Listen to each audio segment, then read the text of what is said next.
22 milyong pisong tulong naman ipinagkaloob ng pamahalaan sa mga magsasaka na apektado ng El Nino sa Region 11. Nag-uulat sa Pengalinyo ng Radyo ng Bayan Davao.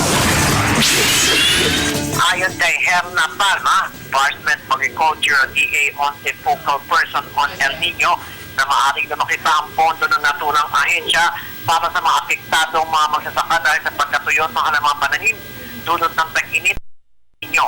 Anya sa ngayon na nasa mahigit 20 milyong piso na ang naipamahati ng DA11 sa mga nasalantamang magsasaka dahil sa pagkasina ng kanilang mga produkto dulot ng tag-init.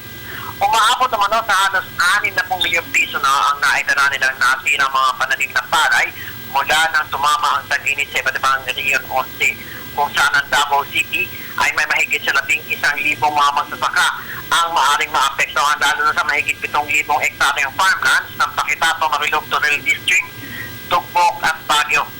Tiniyak naman si Metro Chico Duterte na bukas ito sa pagbibigay ng pinansyal na tulong para sa apektado ng El Nino phenomenon sa kanyang syudad.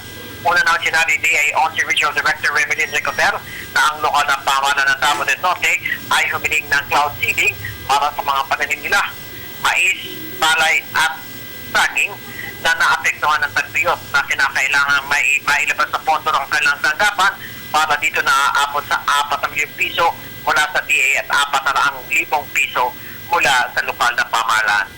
Sa ngayon, ang kanilang ginagawa ay ang mga pinhi sa lahat ng mga magsasaka para makapagtanim agad sila sa kanilang sakahan dahil hindi na umano maaari ang cloud seeding sa mga lugar na ito na maaaring malaking halaga lamang ang mauubos ng kanilang ahensya sa lawak na napinsalang lupain sa Region 11.